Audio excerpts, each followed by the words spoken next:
जय गुरुदेव मित्रों, मैं ज्योतिष जितेंद्र रावल। माँ भगवती की कृपा से आप सब अच्छे होंगे। आज मैं आपके सामने एक नई साधना लेके आया हूँ। वो है यक्षिणी साधना, जिसमें यक्षिणियों में सुर सुंदरी यक्षिणी जो है वो बहुत ही सुंदर मानी जाती है और प्रमुख मानी जाती है। तो आज शुरुआत हम इसी से करते हैं। सभी यक्षिणियों की साधना में सुर सुंदरी यक्षिणी एक अहम स्थान रखती है। यह साधना भौतिक सुख, तेज, आकर्षण, धन धान्य, संपदा, मान, प्रतिष्ठा सब प्रदान करती है। इस देवी की साधना भौतिक सुख, धन धान्य, संपदा, मान, प्रतिष्ठान, वैभव, आकर्षण सब प्रदान कर देने वाली ये देवी है। कई लोगों ने यक्षिणी साधना के बारे में बहुत सारी मिथ्या बातें भी की हुई है, जैसे कि इनकी साधना नहीं करनी चाहिए, ये बहुत डरावनी रहती है, ये साधना करने से ऐसा हो जाएगा वैसा हो जाएगा। तो ऐसा कुछ भी नहीं है। आप किस भाव से उनकी साधना करते हो, आपके हृदय में कैसा भाव रहता है, उस पर डिपेंड्स रहता है। अगर आप सात्विक भाव से इनकी साधना करते हो और जगत कल्याण के लिए आप इनकी साधना करते हो, तो यह साधना हमेशा आपके लिए सुख में व्यतीत रहेगी और आप भोग विलास और इसी धन धान्य की लालसा में इनकी साधना करते हो, तब ये जाके आपके लिए अच्छी नहीं रहती है। क्योंकि कोई भी साधना हम करते हैं तो उसके लिए हमें जितेंद्रिय होना अनिवार्य रहता है। जितेंद्रिय का मतलब अपनी इंद्रियों पे काबू करना और ब्रह्मचर्य का पालन करना। जब तक ये व्यक्ति नहीं कर पाता है, तब तक कोई भी साधना नहीं कर पाए। इसी कारण से साधक यक्षिणी साधना से बहुत दूर हो गया है। जैसे हम किसी अन्य देवी देवताओं की साधना करते हैं और उनकी साधना करने के बाद जब वो देवी देवता प्रसन्न होकर अपने सामने प्रकट होकर वरदान प्रदान करते हैं, उसी प्रकार यक्षिणी की भी हम साधना करते हैं तो वो भी देवी अपने सामने प्रत्यक्ष रूप में प्रकट होकर हमें वरदान देने की क्षमता उनके अंदर भी रहती है। यह देवी माता पार्वती की सेविका और सहेलियों के रूप में भी रहती है। कोई भी साधक इनकी जब साधना करते हैं तो पूर्ण निष्ठा के साथ अगर इनकी साधना करते हैं तो आपको अलौकिक अनुभूतियां होनी शुरू हो जाती है। यक्षिणी प्रसन्न होकर उसको मन वांछित फल या वरदान प्रदान करती है। बहुत जन का जो भ्रम है वो भी एक मैं दूर कर देना चाहता हूँ, क्योंकि बहुत जन ऐसा सोचते हैं ना कि इनकी साधना करने से बहुत जल्दी प्रसन्न हो जाती है या फिर बहुत जल्दी कम दिनों में प्रसन्न हो जाती है, कम दिनों में साधना पक जाती है। तो ऐसा कुछ भी नहीं है। ये जो भ्रम है वो निकाल देना। कम से कम 41 दिन इनकी साधना को लगते हैं।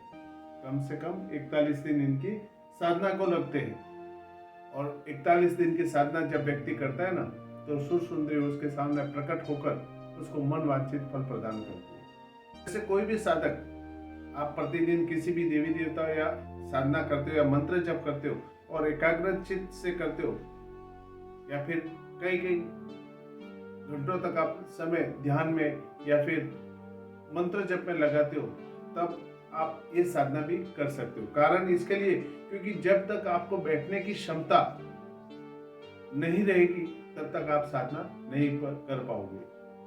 क्योंकि कभी जैसे किताबों में पढ़ लिया और वो साधना कर लिया या फिर वीडियो देख लिया, साधना करना शुरू कर दिया, ऐसा नहीं होता है। साधना में प्रत्यक्ष ज्ञान का होना अनिवार्य रहता है। और जब तक आपको किसी भी चीज का प्रत्यक्ष ज्ञान नहीं रहेगा ना, इस साधना को आप मत कीजिए, चाहे वो कौन सी भी साधना के लिए हो। क्योंकि आप साधना करने बैठ गए, कभी आप बैठे तो हो नहीं, तो जैसे 30 या 40 माला करोगे तो उसमें आपको समय भी बहुत लगेगा और समय इतना लगेगा तो आप बैठ नहीं पाओगे और बैठने का अभाव रहेगा तो आपका ध्यान मंत्रों में नहीं रहेगा, देवी में नहीं रहेगा, तब आपकी साधना फलित नहीं होगी और इस साधना में समय भी आपको बहुत लगेगा। आप कभी भी कोई भी अगर साधना शुरू करते हो तो उससे पहले आप किसी भी देवी देवता का मंत्र जप करना अनिवार्य रहता है या फिर ध्यान योग कीजिए, जिससे कारण आप एक जगह बैठने में स्थिरता आप में आएगी और आपका ध्यान एकाग्रचित हो जाएगा। और एकाग्रचित होकर जब आप कोई भी साधना करते हो तो उस साधना का फल आपको शीघ्र ही प्राप्त होता है। एकाग्रचित करके जब आप साधना करना शुरू होते हो तो कोई कोई साधक ऐसे भी होते हैं ना, जिनको आप समझिए ना 7-8 दिन के अंदर ही कुछ कुछ अनुभूतियां होनी शुरू हो जाती है। जैसे कि चम चम चम चम ऐसे पायल की आवाज आना, आपके पास में कोई बैठा है, आपके पीछे कोई चल रहा है, ठीक है, अचानक दरवाजा किसी ने बंद कर दिया। तो ऐसे बहुत सारी अनुभूति आपको होनी शुरू हो जाएगी। पर ऐसा भी होता है कि आपकी एकाग्रता में और मंत्रों में शक्ति के कारण देवी आपके सपना में आके दर्शन भी देती है, ये भी होता है। एक चीज खास ध्यान रखना कि अगर आपको इस तरह से अनुभूतियां होनी शुरू हो जाती है ना, तो आप ये समझ लेना कि आप सही रास्ते पे जा रहे हो। आपकी साधना निश्चित ही सफल होगी। और कोई भी साधना अगर सफल होती है ना, तो हर किसी को ये नहीं बताना कि हाँ मैंने ये साधना कर दी या ये मैंने कर दिया, मेरे पास ये शक्ति है, ऐसा कुछ भी नहीं। ऐसा करने पर आपको अहम आ जाएगा और अहम आने पे आपकी शक्ति स्वयं आपका नाश कर देगी, या फिर वो शक्ति आपको छोड़ के हमेशा के लिए चली जाएगी। कोई भी साधना हो, आप अपने गुरु के सिवा अन्य किसी को भी मत बताइए, चाहे वो कैसा भी क्यों नहीं हो व्यक्ति, आपका भाई हो, दोस्त हो, कोई भी हो, किसी को नहीं बताना है सिवाय अपने गुरु के। यह साधना कम से कम 41 दिन की होती है। वैसे तो शास्त्रों के हिसाब से 3 समय में की जाती है, लेकिन अगर आप 3 समय में ना करो तो एक समय में आप रात्रि के समय में कोई भी शुक्ल पक्ष का रविवार या शुक्रवार देख के आप ये साधना शुरू कर सकते हो। और देवी जब आपको सिद्ध हो जाती है तो आप पर ऐसी कृपा बरसाना शुरू करती है कि आपका हर कार्य सिद्ध होना शुरू हो जाता है। देवी को किस रूप में आपको ग्रहण करना है, माता के रूप में, बहन के रूप में, पत्नी के रूप में, या फिर प्रेमिका के रूप में, या पुत्री के रूप में, जिस रूप में भी आप उनको ग्रहण करना चाहते हो तो उसी रूप का ध्यान करके आपको साधना करनी है। और पत्नी के रूप में अगर इनकी साधना करते हो तो पत्नी के रूप में ये आपको इस जगत का कहते हैं राजा बना देती है।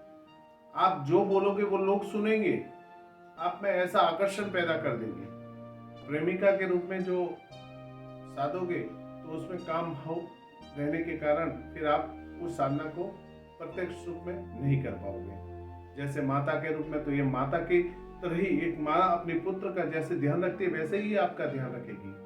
बहन जैसे भाई का ध्यान रखती है वैसे ही बहन बन के आपके साथ रहेगी और आपका ध्यान रखेगी। और पत्नी के रूप में साधोगे तो पत्नी जिस प्रकार पति की सेवा करती है उसी प्रकार ये आपकी सेवा करेगी। और प्रेमिका के रूप में साधोगे तो प्रेमिका जिस तरह से इनके साथ आप अपनी प्रेमिका के साथ रहते हो वैसे वो आपके साथ रहेगी। तो इनके जो स्वरूप थे वो ये थे, और इनको साधने से इस प्रकार से आपको फल प्राप्त होता है। इस साधना में आपको ब्रह्मचर्य का खास ध्यान रखना है, क्योंकि देवी आपके ब्रह्मचर्य को भंग करने का कोई भी मौका नहीं छोड़ेगी। इसलिए इस बात का खास आपको ध्यान रखना है। संयम आपको रखना है, मंत्रों में ध्यान आपको रखना है, डरना नहीं है। इस चीज का ध्यान रखोगे तभी आप इस साधना को सफलतापूर्वक कर पाओगे। इस साधना को अगर करना है तो एकांत जगह जरूरी रहती है, क्योंकि एकांत में कोई आपको डिस्टर्ब नहीं करता है। चाहे वो शिव मंदिर हो, भैरव मंदिर हो, या फिर सुनसान जगह हो जहाँ पे आपको कोई डिस्टर्ब करने वाला ना हो, इस ऐसी जगह पर इनकी साधना कीजिए। चाहे वो आपका घर का मंदिर ही क्यों नहीं हो, लेकिन जहाँ आपको उस साधना में डिस्टर्ब नहीं होनी चाहिए। और साधना कोई भी करो आप, चाहे ये नहीं किसी की भी साधना करो, तो उसमें हृदय न्यास करना अनिवार्य रहता है, जमीन पर सोना अनिवार्य रहता है। एक टाइम ही आपको भोजन करना है और उस भोजन में नमक का प्रयोग नहीं करना है, मिठाई का आपको सेवन नहीं करना है। इस चीज का भी ध्यान रखना है आपको, और अपनी सभी इच्छाओं पे काबू रखना है और अपने माइंड को एकाग्रचित करके ये साधना शुरू करनी है। साधना में आप स्फटिक की माला या फिर रुद्राक्ष की माला लेके ये साधना आप कर सकते हो। और जिस स्थान पे भी आप साधना करते हो ना, उस स्थान को हमेशा स्वच्छ रखना अनिवार्य है, और उसी जगह पर आपको सोना भी है। ये चीज का भी ध्यान रखना। आपको जमीन पर सोना है तो उसी जगह सोना है जहाँ आप साधना कर रहे हो। दूसरा है कि किसी भी जैसे जप की संख्या जैसे रहती है, आप 30 माला रोज की करनी है, 40 माला रोज की करनी है, ठीक है, तो आपको 40 ही करनी है, 30 नहीं करनी है। और 30 कर रहे हो तो 29 नहीं करनी है। आप जितनी माला का आपने संकल्प लिया है वो संकल्प के हिसाब से ही आपको माला करनी है। प्रतिदिन कम से कम 31 माला आपको करनी रहती है। यह कम से कम 41 दिन तक ये साधना चलती है।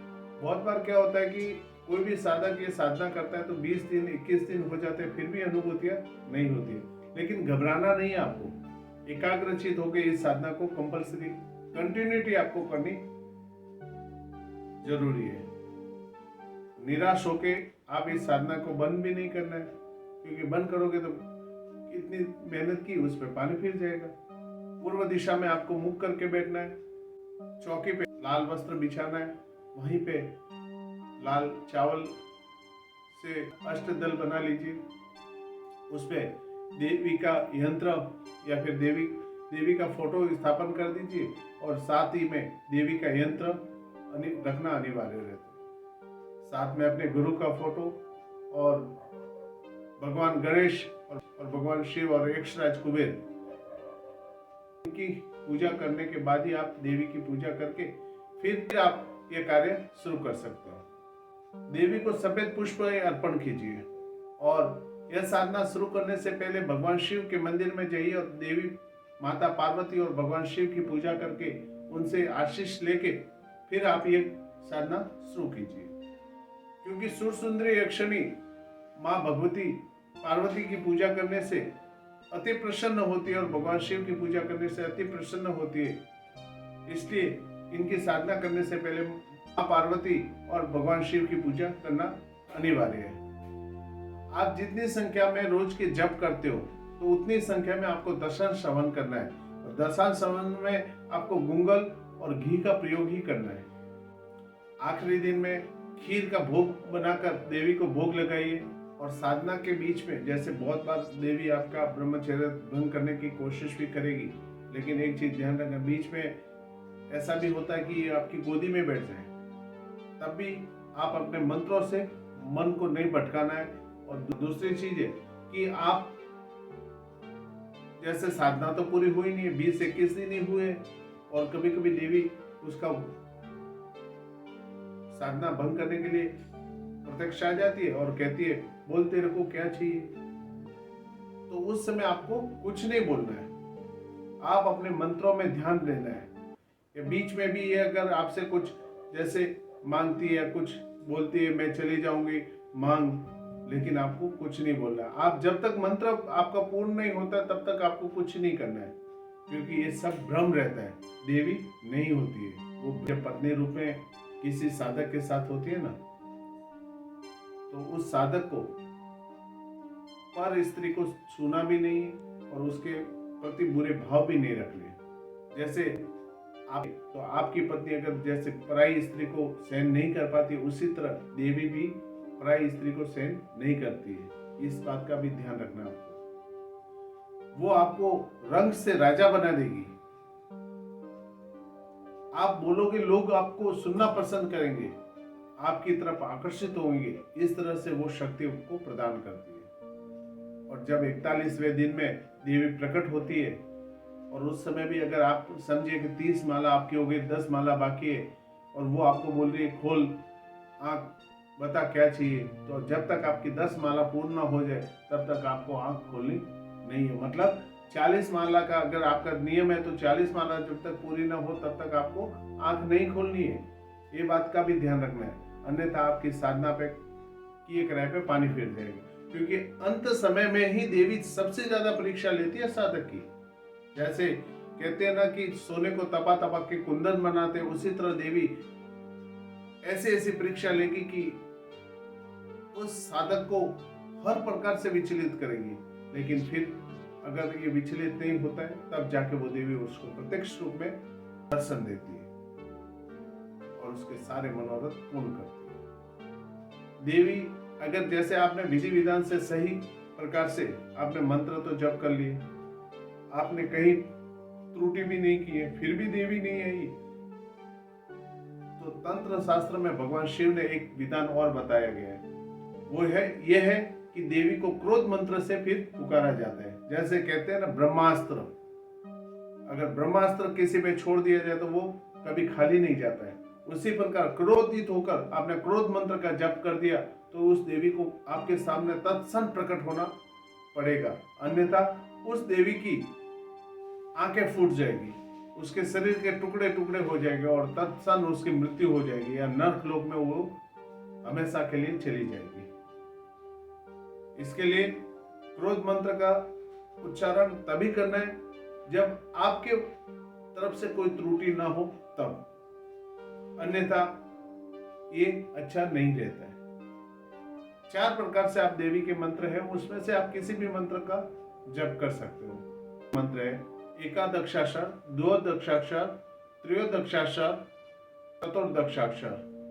मतलब ये 4 मंत्रों में से आप कौन सा भी मंत्र आप लेके इस देवी की। पहला मंत्र है ओम आगच्छ सुर सुंदरी स्वाहा। दूसरा मंत्र है ओम ह्रीम सुर आगच्छ सुर सुंदरी स्वाहा। तीसरा मंत्र है ओम आगच्छा गच्छ सुर सुंदरी स्वाहा। और चतुर्थ मंत्र है ओम नमो आगच्छ सुर सुंदरी स्वाहा। ये थे 4 प्रकार के मंत्र, जिसमें से आप जो भी आपको इजी और सरल लगे उस मंत्र से आप इनकी साधना कीजिए। साधना पूर्ण होने के बाद में आपको जो स्फटिक की माला यंत्र जो है उनको पानी में विसर्जन कर देना है। ऐसा नहीं कि कौन सी भी जगह आप विसर्जन कर रहे हो या नाला चल रहा है उसमें विसर्जन, ऐसा नहीं है। उसको पवित्र नदी में या कोई अच्छा सा तालाब हो उसमें या फिर डैम हो उसमें आप इनको विसर्जन कर सकते हैं। इसका क्रोध मंत्र है वो है ओम जूम कटट कटट अमुक यक्षणी रीम य हूं फट। इस क्रोध मंत्र से आप इसका अंतिम में आह्वान कर सकते हो, क्योंकि बिना वजह अगर हम ब्रह्मास्त्र चलाएंगे तो सामने भी नुकसान होगा और अपना भी नुकसान होगा। सही समय पे ही ये उपयोग किया जाता है, अन्यथा इसका उपयोग नहीं करना है आपको। यह उपयोग करने से साधक के सामने शीघ्र ही देवी प्रकट हो जाएगी और मन वांछित फल प्रदान करेगी। यह था सुर सुंदरी यक्षिणी के बारे में। मैं अपनी इस बात को यहीं पूर्ण विराम देता हूं। अगर आपको मेरा ये वीडियो अच्छा लगा हो तो लाइक सब्सक्राइब जरूर करें और औरों तक भी पहुंचाएं ताकि इस साधना के बारे में हर कोई जान सके। मां भगवती आप सबका कल्याण करे। जय गुरुदेव।